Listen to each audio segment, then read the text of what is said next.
Bueno, es un gusto recibir en el estudio en Zona Crítica al procurador Jorge Barraguirre para hablar de 2 o 3 temas. Si agregamos más temas en la agenda, hay que hacer un programa que termina a la 1 de la mañana, así que por lo menos 2 o 3. ¿Qué tal, Jorge? ¿Cómo te va? Buenas noches, Héctor. Muchísimas gracias. Gracias por ¿Hay haber alguna venido. agenda? Sí. ¿Hay alguna agenda? Sí. Bueno, a mí he leído tu dictamen respecto al voto joven, una petición que habían hecho 2 diputados, Giustiniani y Donet. Bueno, incluso incorporando legislación comparada de otras provincias, cómo las otras provincias fueron adhiriendo a este proceso federal, nacido hace más de 10 años, algunas con un proyecto de ley, con sanción en las legislaturas provinciales, otras con un mero resolución de los tribunales electorales. Y la verdad que yo me preguntaba, esto es muy posible, sin haberle bajado la lupa con toda la profundidad que merece el tema. Me parecía en el trazo grueso que podía ser una posibilidad concreta. Veo tu dictamen, obviamente favorable, veo el dictamen, la resolución del Tribunal Electoral y también, digamos, opera en ese sentido. En tu caso concreto, ¿por qué lo consideraste como una...? Bueno, explícanos a todos, sobre todo a los que nos están viendo, qué resolviste y por qué. Hay un punto de partida, me parece, que a veces no es exactamente el más típico o el más característico de los métodos de interpretación, la manera en que uno enfoca las normas jurídicas. Pero siempre hay un control de razonabilidad que en general se hace como al final del proceso de interpretación de una norma. Y la verdad que en este caso es como que el control de razonabilidad fue al revés, fue lo primero que uno, o por lo menos lo que yo veía, o cómo lo sentía, cómo lo razonaba, de tener tan dividida la franquicia electoral, de que los jóvenes, los adolescentes de 16 y 17 años estuvieran divididas su franquicia, en este sentido, de que pueden, por ejemplo, en este proceso electoral, votar por cómo va el proceso electoral, propuestas macroeconómicas novedosas, radicales, que pasan desde la demolición del Banco Central hasta la pérdida de soberanía monetaria, si uno lo quiere presentar de esa manera. Y por otro lado, no podían vivir la democracia de proximidad, es decir, no pueden votar para que alguien les arregle el barrio, el cordón cuneta, lo pavimente, obtener los servicios de saneamientos básicos, de agua potable, porque supuestamente la Constitución no los incorpora al cuerpo electoral. Entonces, esto ya no parece razonable, que a nivel de derechos, si me permitís las hojitas, yo paso a hacer como un dibujo. Para que no, siempre me dicen que muevo demasiado las manos en cámara. Nosotros tenemos un doble federalismo. Tenemos un federalismo de derechos donde la metáfora espacial es esta. La Constitución provincial está por arriba, no quiere decir en términos de jerarquía normativa, claro, pero hay una Constitución que es de base. Plafón. Un plafón, unos cimientos constitucionales, que es el famoso bloque de constitucional. A veces es más estrecho, porque las constituciones provinciales a veces tienen la tendencia a reiterar los derechos que ya están en la Constitución Nacional y además agregar algunos otros o verlos más reglamentariamente a algunos que están consagrados en la Nacional. Esta es la Constitución de los derechos, que tiene esta relación espacial, esta metáfora espacial. La del poder, en cambio, es esta.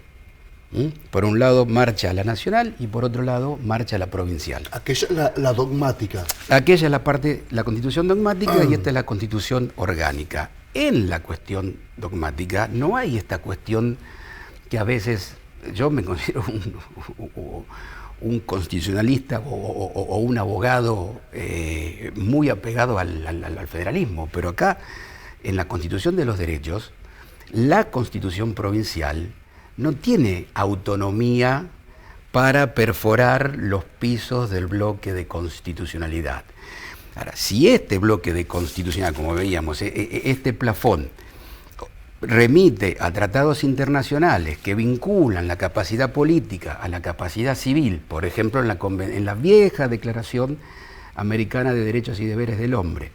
Por otro lado, en legislación internacional más reciente, vincula los derechos políticos a los derechos de participación de los adolescentes, en el artículo 12.1 de la Convención de los Derechos del Niño, y esto sirvió de base para una legislación nacional. Me parece que no hay muchas más cosas que discutir en cuanto al voto joven. Entiendo perfectamente los argumentos que se lanzan en contra, porque están cuidando el sentido profundo que tiene una Constitución. Y me parece que es muy razonable que se plantee este tipo de debate.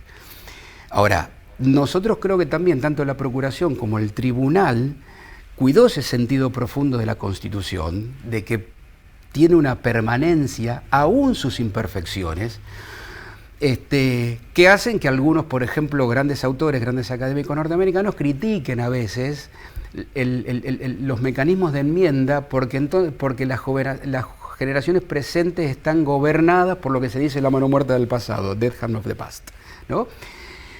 Y nosotros eso lo tuvimos muy en cuenta, que es con el federalismo de poder. Todo lo que se dice en materia de federalismo de derecho no se puede decir en esta relación, de tal manera que acá no hay lugar para adoptar esquemas federales, porque ahí sí las constituciones van por pistas, por tracks, por caminos absolutamente distintos. Acá está acá hay una relación de complementariedad. Complementaria, que no pone en tensión ni la Constitución federal ni la provincial. Ni la provincial. Y hay un artículo, porque está contemplada en este paraguas. Exacto. Ahora, perdón, y algo más. Claro.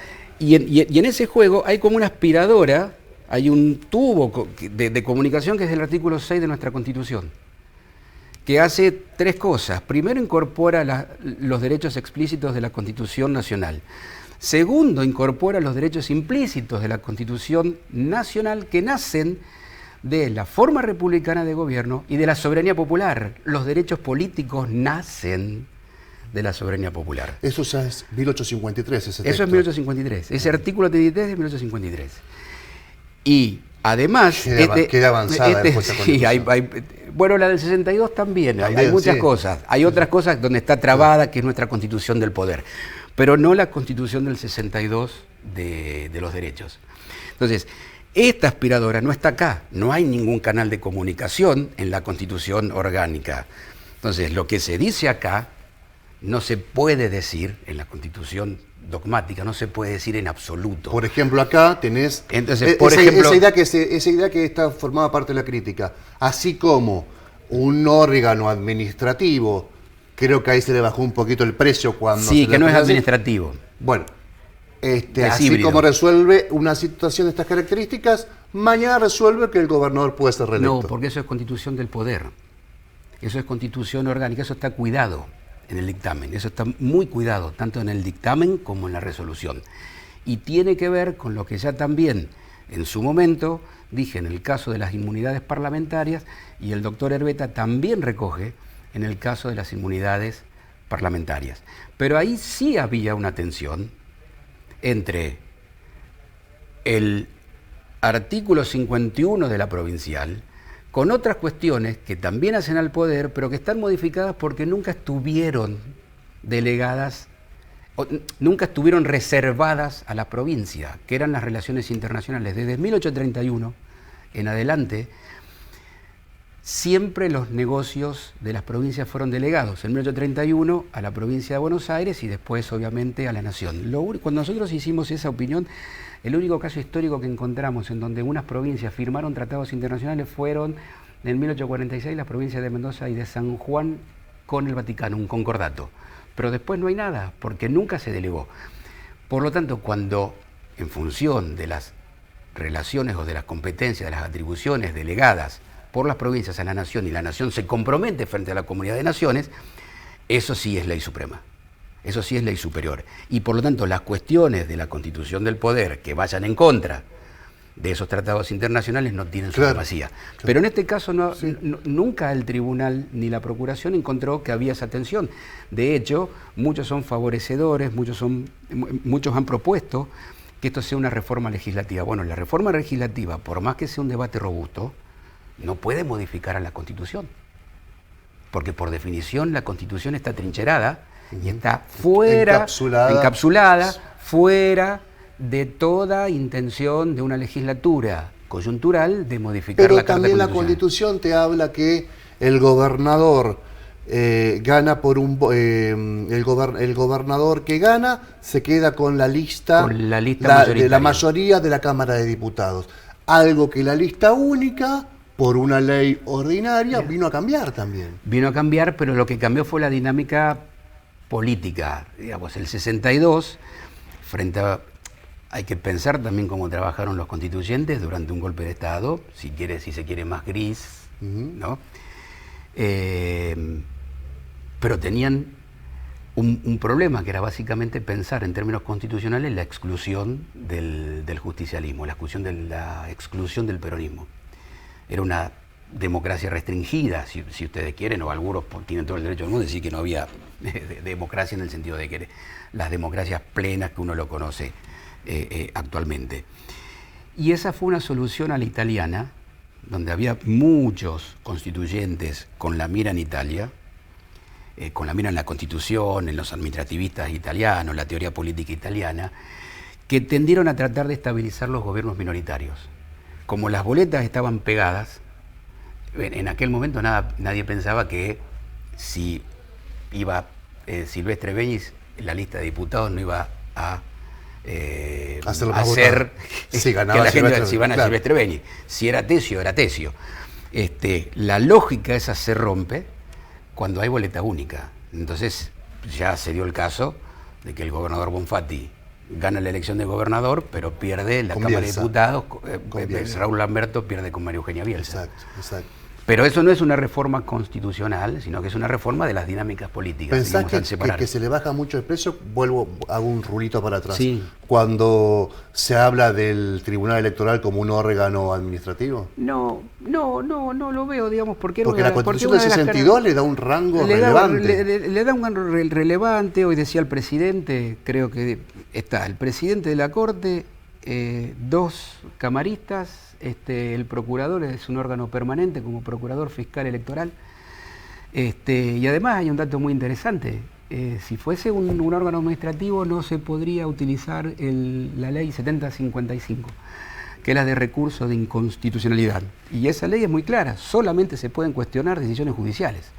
Ahora es un órgano híbrido que administra algunas cuestiones, básicamente a través de su secretario, pero sus resoluciones son judiciales en naturaleza. Te quiero preguntar algo porque lo escuché el doctor Rondina esta mañana decir, y la verdad, es un papelón el que voy a cometer, no pude irme hasta ese momento, pero te traslado esa inquietud que decía Rondina.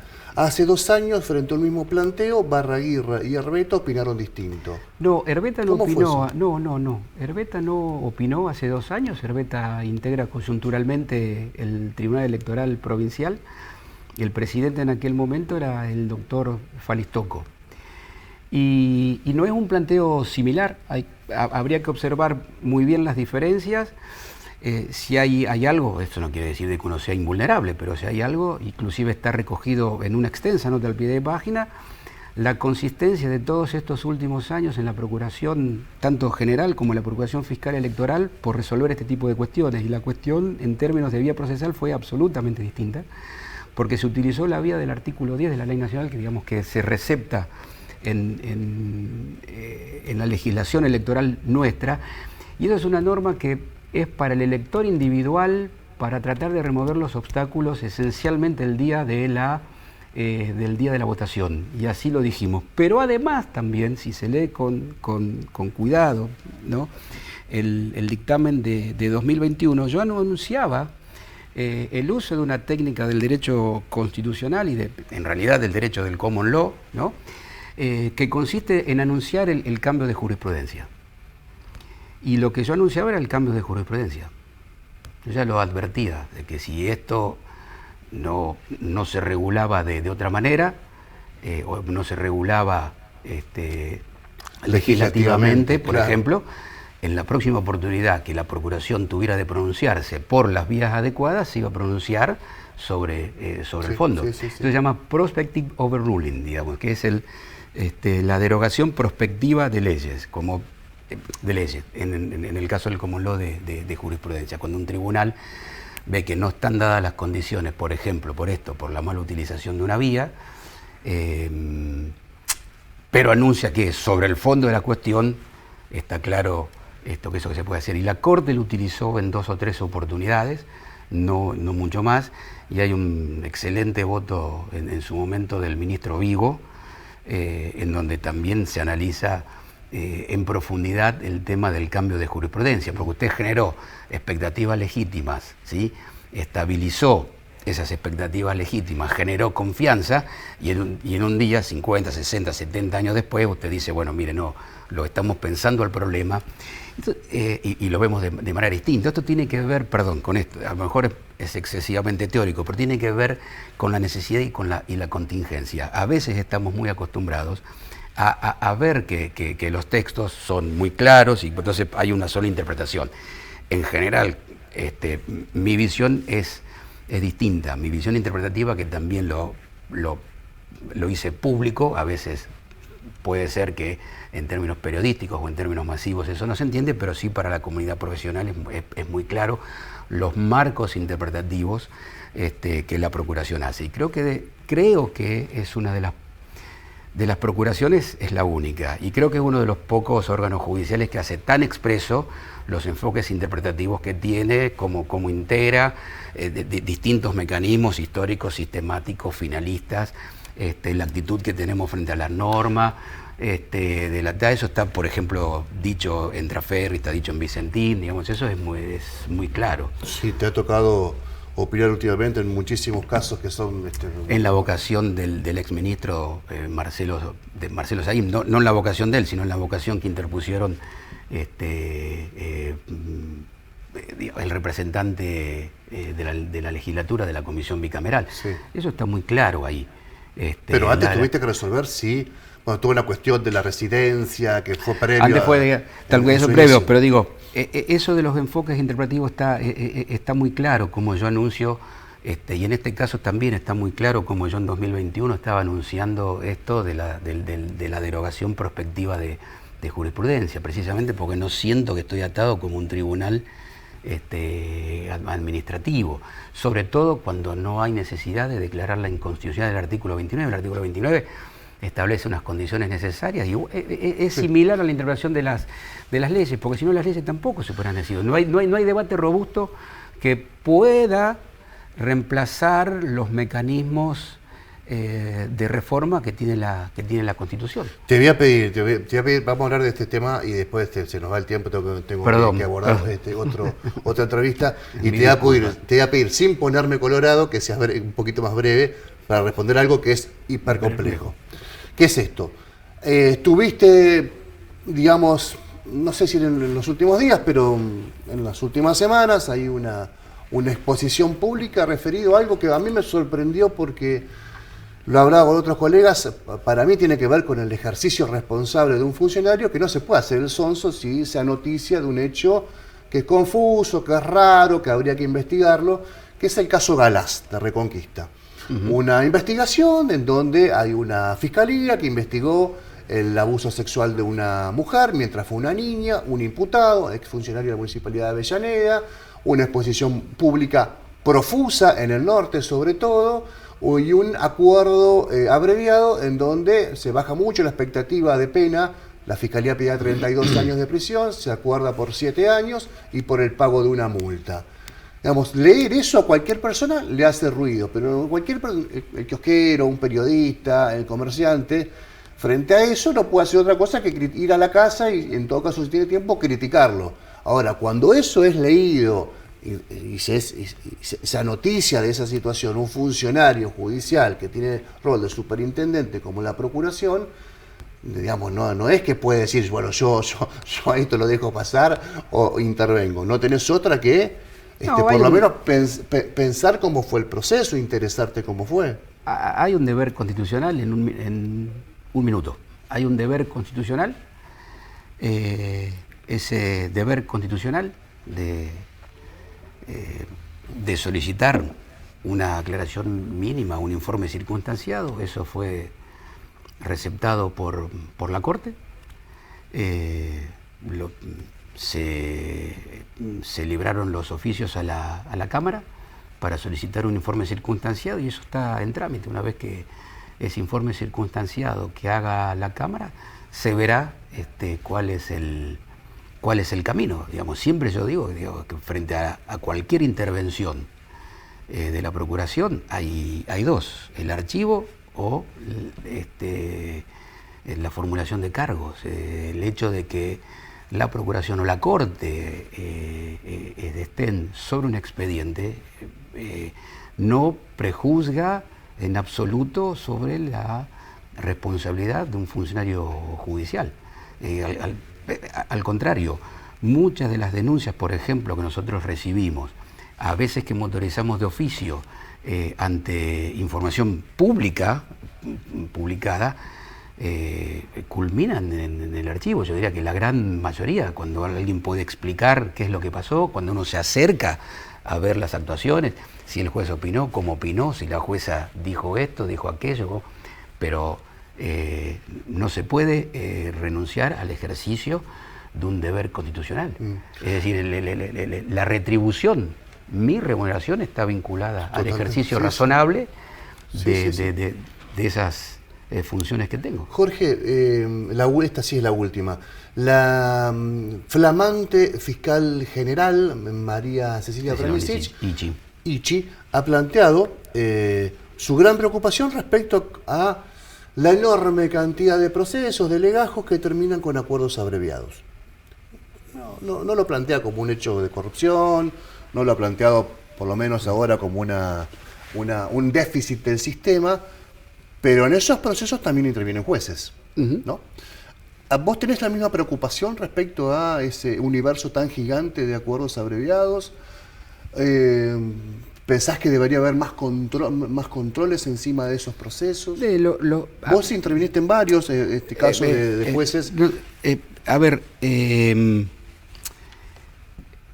Donde hay bases para intervenir, digamos, nosotros no tenemos bases estructurales para llevar adelante ese tipo de investigaciones. Hay una división de auditoría en la propia Corte, que tampoco tiene, lamentablemente, y esto la Corte lo viene reclamando desde hace tiempo,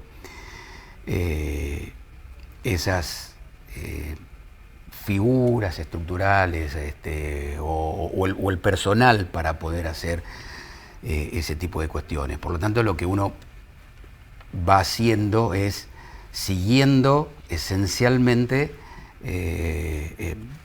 los rastros cuando alguna de las partes no está de acuerdo. El abreviado tiene la particularidad de que se termina con el abreviado. No hay actuaciones ulteriores ante cámaras, por ejemplo, o que lleguen a corte. Creo que esto es básicamente una preocupación por parte de quienes intervienen como parte. Y en ese sentido nosotros hemos seguido en su momento la preocupación que se tuvo por parte del Ministerio Público de la acusación con las prisiones domiciliarias, que se otorgaban sin bases legales. Hubo una reforma, creo que allá por febrero del 18, donde se vinculó el Código de Procedimientos nuestros al Código Penal de la Nación.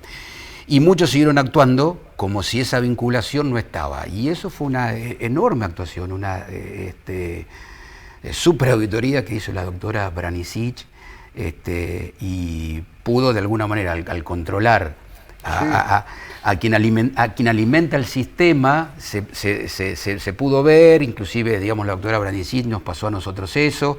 Nosotros hicimos también nuestra investigación y hace poco, digamos, eso se mandó al archivo porque no había bases precisamente sancionatorias con los jueces que habían hecho un mal uso de, ya sea por cualquier tipo de cuestión, habían desprendido los artículos procesales del artículo de fondo. Así que nosotros vamos a estar también ahí muy atentos a ver qué es lo que pasa. Gracias, Jorge, por la visita. No, muchísimas gracias y perdón por la extensión, Héctor. Hacía Muchas mucho gracias. que no estábamos juntos. Gracias, Jorge, gracias. Gracias. Jorge Barraguirre, procurador de la Corte, estuvo aquí en el piso, en Zona Crítica. Pausa, ya volvemos.